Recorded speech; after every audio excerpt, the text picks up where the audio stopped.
Moby Dick, Chapter 2. The Carpet Bag. I stuffed a shirt or two into my old carpet bag, tucked it under my arm, and started for Cape Horn in the Pacific. Quitting the good city of Old Manhattan, I duly arrived in New Bedford. It was on a Saturday night in December. Much was I disappointed upon learning that the little packet for Nantucket had already sailed, and that no way of reaching that place would offer till the following Monday. As most young candidates for the pains and penalties of whaling stop at the same New Bedford, thence to embark on their voyage, it may as well be related that I, for one, had no idea of so doing, for my mind was made up to sail in none other than the Nantucket craft, because there was a fine, boisterous something about everything connected with that famous old island, which amazingly pleased me. Besides, through New Bedford has of late been gradually monopolizing the business of whaling, and though in this matter poor old Nantucket is now much behind her, yet Nantucket was her great original, the Tyre of this Carthage, the place where the first dead American whale was stranded. Where else but from the Nantucket did these aboriginal whalemen, the red men, first sally out in canoes to give chase to the Leviathan? And where but from Nantucket, too, did the first adventurous little sloop put forth, partly laden with imported cobblestones, or so goes the story, to throw at the whales, in order to discover when they were nigh enough to risk a harpoon from the bowsprit. Now, having a night, a day, and still another night following before me in New Bedford, ere I could embark for my destined port, it became a matter of concernment where I was to eat and sleep meanwhile. It was a very dubious-looking, very dark and dismal night, bitingly cold and cheerless. I knew no one in the place. With anxious grapnels I had sounded my pocket, and only brought up a few pieces of silver.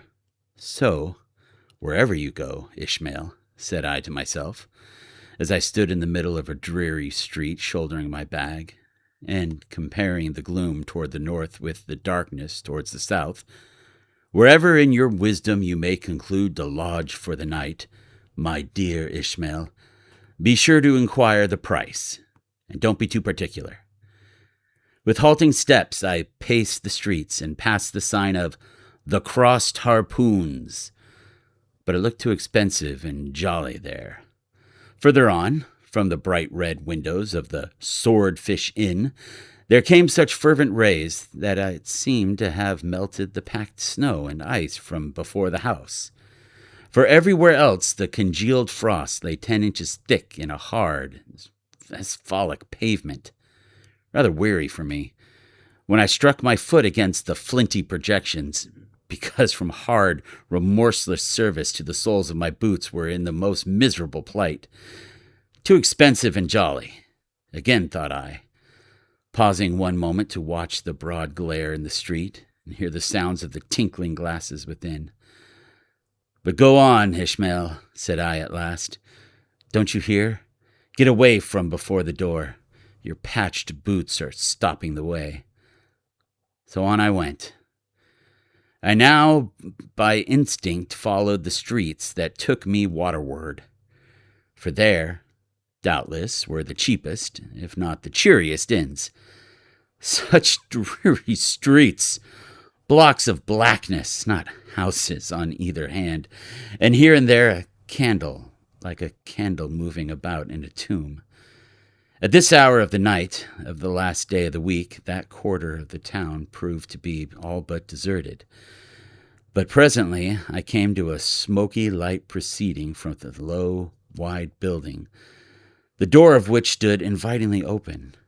It had a careless look, as if it were meant for the uses of the public. So, entering, the first thing I did was to stumble over an ash box in the porch. Ha! Thought I, as the flying particles almost choked me. Are these ashes from that destroyed city Gomorrah? But the Crossed Harpoons, the Swordfish, this, then, must needs be the sign of the Trap? However, I picked myself up, and hearing a loud voice within, pushed on and opened the second, interior door. It seemed the great black parliament sitting in Tophet. 100 black faces turned round in their rows to peer, and beyond, a black angel of doom was beating a book in the pulpit. It was a Negro church, and the preacher's text was about the blackness of darkness, and the weeping and wailing and teeth gnashing there. Ha! Ishmael, muttered I, backing out. Wretched entertainment at the sign of The Trap. Moving on, I at last came to a dim sort of out-hanging light, not far from the docks, and heard a forlorn creaking in the air. Looking up, saw a swinging sign over the door with a white painting upon it, faintly representing a tall, straight jet of misty spray, and these words underneath: The Spouter Inn, Peter Coffin. Coffin? Spouter? Rather ominous in that particular connection, thought I. But it is a common name in Nantucket, they say, and I suppose this Peter here is an emigrant from there. As the light looked so dim, and the place for this time looked quiet enough, and the dilapidated little wooden house itself looked as if it might have been carted here from the ruins of some burnt district.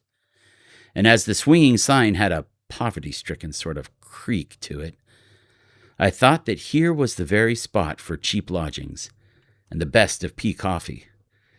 It was a queer sort of place, a gable-ended old house, one side palsied, as it were, and leaning over sadly. It stood on a sharp, bleak corner where the tempestuous wind Euroclidean kept up a worse howling than ever it did about my poor Paul's tossed craft. Euroclidean, nevertheless, is a mighty pleasant zephyr to any one indoors, with his feet on the hob quietly toasted for bed. In judging of that tempestuous wind called Euclidean, said an old writer of whose words I possess only a copy extant, it makes a marvelous difference whether thou lookest out at it with a glass window where the frost is all on the outside, or whether thou observest it from the sashless window where the frost is on both sides, and of which the white death is of the only glazier. True enough, thought I, as this passage occurred to my mind. Old black letter, thou reasonest well. Yes, these eyes are windows, and this body of mine is the house. What a pity they didn't stop up the chinks and the crannies, though, and thrust in a little lint here and there. But it's too late to make any improvements now. The universe is finished, the copperstone is on, and the chips have been carted off 1,000,000 years ago. Poor Lazarus there, chattering his teeth against the curbstone for his pillow, and shaking off his tatters with his shiverings. He might plug up both ears with rags and put a corn cob into his mouth, and yet what would not keep out the tempestuous Euroclidean, says old Dives in his red silken wrapper. He had a redder one afterwards. Pooh! Pooh! What a fine frosty night! How Orion glitters! What northern lights! Let them talk of their oriental summer climes, of everlasting conservatories. Give me the privilege of making mine own summer with mine own coals. But what thinks Lazarus? Can he warm his blue hands by holding them up to the grand northern lights? Would not Lazarus rather be in Sumatra than here? Would he not far rather lay him down lengthwise along the line of the equator? Ye gods! Go down to the fiery pit itself in order to keep out of this frost? Now, that Lazarus should lie stranded there on the curbstone before the door of Dives. This is more wonderful than that an iceberg should be moored in one of the Moluccas. Yet Dives himself, he too looks like a czar in the ice palace made of frozen sighs, and being a president of Temperance Society, he only drinks the tepid tears of orphans. But no more of this blubbering now. We are going a whaling, and there is plenty of that yet to come. Let us scrape the ice from our frosted feet and see what sort of place this spouter may be.